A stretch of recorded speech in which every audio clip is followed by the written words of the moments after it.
मेरा नाम ब्रजपाल सिंह है और मेरी जो विधानसभा वो नगीना विधानसभा जिला बिजनौर है। और बहन जी ने मुझे वहाँ से आशीर्वाद दिया चुनाव लड़ने के लिए। बहन जी का आशीर्वाद मुझे मिल चुका है। 1 तारीख को अभी मेरी घोषणा हो चुकी है और इस बार मैं बहुजन समाज पार्टी की तरफ से नगीना विधानसभा से चुनाव लड़ रहा हूँ। नगीना विधानसभा में मेरा घर है, परिवार है, मेरे रिश्तेदार हैं, पूरी विधानसभा मेरा परिवार है और मैं रहने वाला भी नगीना विधानसभा का ही हूँ, इसलिए मैंने वो विधानसभा चुनी। आज से पहले राजनीति में थे, सामाजिक क्षेत्र में थे, क्या करते थे? मैं आज से 2006 में मैंने इंजीनियरिंग कॉलेज में एडमिशन लिया है, यहीं नोएडा गलगोटिया कॉलेज में। वहीं से मैंने बीटेक किया, एमटेक किया, फिर लखनऊ यूनिवर्सिटी से मैंने एलएलबी की है। और सामाजिक काम में मैं बहुत पहले से लगा रहता हूँ।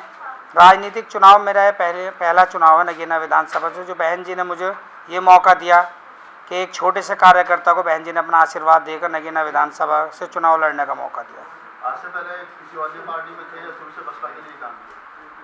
देखिए, जो दलित समाज में पैदा हुए हैं वो बाय बर्थ ही जो बहुजन समाज पार्टी में होते हैं। और रही दूसरी पार्टी की बात, उसमें तो कभी सोचा भी नहीं जाएगा कि दूसरी पार्टी में जाना हो। अभी क्या तैयारी है चुनाव की? अभी क्या तैयारी चुनाव की? अभी मैं क्षेत्र में लगातार घूम रहा हूँ, लोगों से मिल रहा हूँ, संपर्क कर रहा हूँ और लगातार उनके बीच हूँ और उनके मुद्दे जो भी हैं उनको सुनता हूँ, जो कोशिश होती है उनको सुलझाता हूँ और क्षेत्र में लगातार लगा रहता हूँ। वर्तमान में आपकी विधानसभा से विधायक कौन है? मेरी विधानसभा से जो विधायक अभी सपा पार्टी के मनोज पारस हैं। मनोज पारस जी आपके विधायक जी। पिछली बार भी उन्होंने बसपा के प्रत्याशी को हराया था वहाँ पे। आपको लगता है आप उनको हरा पाओगे इस बार? अब मुझे लगता है, इसलिए मैं चुनाव लड़ने आया हूँ कि मैं उनको हरा दूंगा। अगर मुझे नहीं लगता तो मैं चुनाव लड़ने भी नहीं आता। आपने बीएसपी पार्टी क्यों चुनी? क्योंकि बीएसपी पार्टी हमारी एक पार्टी है, बाकी दूसरी पार्टियों में जो है मुझे ऐसा नहीं लगता कि अपनापन है या मुझे लगता हो कि दूसरी पार्टी से हमारा कोई मतलब है। अगर बहुजन समाज का कोई भला कर सकता है तो बहन जी कर सकती है। उनके अलावा मुझे नहीं लगता कि दूसरी पार्टियों में बहुजन समाज का या जो अपना समाज है, जो भी दूसरा समाज है, जो मिडिल क्लास है, कि दूसरी पार्टी उसके बारे में कुछ सोचें। आपका टिकट फाइनल हो चुका है या औपचारिकता में आपका नाम लिया गया है? 1 नवंबर को मेरी घोषणा हो चुकी है, बहन जी का आशीर्वाद मुझे मिल चुका है। तो अभी तक तो लगभग फाइनल ही है मेरा टिकट, बहन जी का आशीर्वाद मुझे मिल चुका है। चुनाव जीतने के लिए आपके बेसिक मुद्दे क्या रहेंगे? चुनाव जीतने के मेरे बेसिक मुद्दे यही है कि जो हमारे ज़िले में आज तक जो विकास का काम नहीं हुआ है, आज तक हमारे ज़िले में 8 विधानसभा, मगर एक अच्छा हॉस्पिटल नहीं है, एक अच्छा कॉलेज नहीं है, एक अच्छी यूनिवर्सिटी नहीं है। मैं विधायक बनता हूँ, बहन जी मुख्यमंत्री बनती हैं, तो मैं ज़रूर ये मुद्दे उठाऊंगा कि एजुकेशन और हेल्थ पर ध्यान दें। जी, हम अक्सर देखते हैं कि जब भी चुनाव आता है तो चुनाव जीतने से पहले प्रत्याशी इस तरह के वादे करते हैं, लुभावने वादे जनता से, कि अब अगर हम जीत कर आते हैं तो इस तरह से करते हैं। लेकिन हम देखते हैं कि जीतने के बाद चुनाव जो नेता होते हैं वो उस तरह से जनता को भूल जाते हैं कि जैसे कभी जानते नहीं थे। तो क्या आपका दृष्टिकोण उन नेताओं की तरह रहेगा या उनसे अलग रहेगा? देखिए, जो आपने बात कही बिल्कुल ठीक है, मगर बहन जी ना आज तक 4 बार मुख्यमंत्री बनी, उनकी करनी और कथनी में फ़र्क नहीं है। वो जो बोलती हैं वो करती हैं। बाकी दूसरी पार्टियां हमेशा अपना जो चुनाव से पहले बहुत सारे वादे करते हैं, मगर कभी कोई वादे पर खरा नहीं उतरता। बहन जी करने में भरोसा रखती है, ना कि कहने में। उसी तरीके से मैं भी पूरी कोशिश करूँगा कि बहन जी ने अगर मुझे जब आशीर्वाद दिया है तो मैं भी कहने में तो इतना भरोसा नहीं रखूँगा, करने में ज़्यादा रखूँगा और हमेशा जनता के बीच बना रहूँगा। बाकी किसी ने क्या किया उसका तो मैं जिम्मेदार नहीं हूँ कि लोग क्या कहते हैं क्या नहीं कहते, बनने के बाद बदल जाते हैं, मगर मैं कोशिश करूँगा कि अपने आप को जो जनता के बीच में रखूँ। आप ही के मुरादाबाद जिले के बसपा के 3 बार के सांसद सपा में चले गए वीर सिंह, आपको नहीं लगता कि कमजोरी मिलेगी उनके जाने से? नहीं, ऐसा देखिए, ये तो दूसरी पार्टियों में भी सभी जगह कौन कहाँ जाता कहाँ नहीं जाता, ये उसके पर्सनल इशू हैं, उस पर मैं जाना भी नहीं चाहता हूँ। और अगर वो गए हैं तो वो अपनी मर्जी से गए हैं।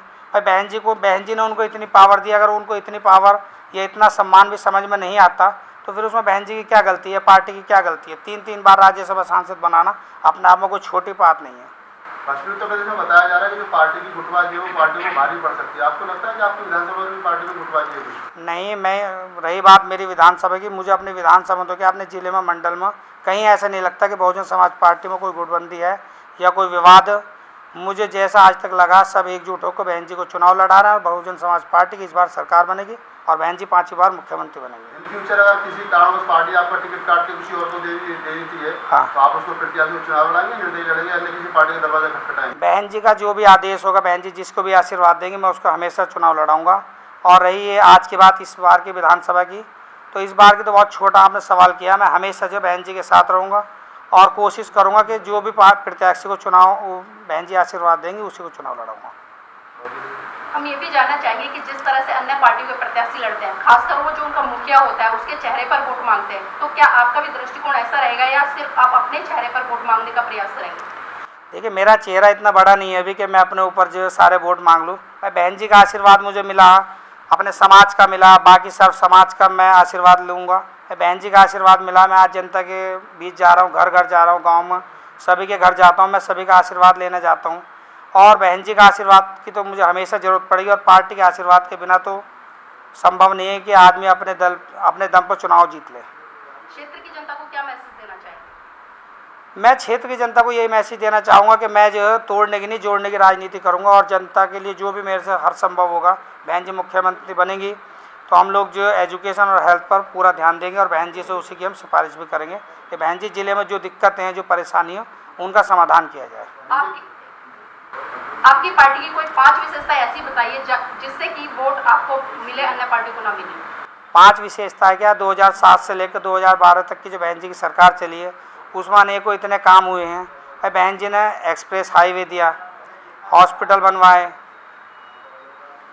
पार्क बनवाए जो बहुजन समाज के लिए बनवाए, और ओबीसी को सम्मान दिया, सर्व समाज को बहन जी ने सम्मान दिया। 5 क्या, उनकी तो अनेकों विशेषताएं ऐसी कि मैं गिनाते गिनाते थक जाऊंगा, और ये जो रिकॉर्डिंग हो रही है, जो लोग सुन रहे हैं, वो सो जाएंगे सोते सोते। पश्चिमी उत्तर प्रदेश में खास तौर से जो हिंदू मुस्लिम चुनाव को बीजेपी करने में लगी है, हाँ। क्या आपके पास कोई तोड़ है कि चुनाव को हिंदू मुस्लिम करने से बचाया जा सके? अब मुझे तो ऐसा नहीं लगता कि चुनाव हिंदू मुस्लिम पे है। भाई, ये चुनाव तो सर्व समाज का चुनाव है। जो भी पार्टी चुनाव लड़ेगी, जीतेगी, उसको किसी एक समाज के वोट से कभी कोई नहीं जीत सकता।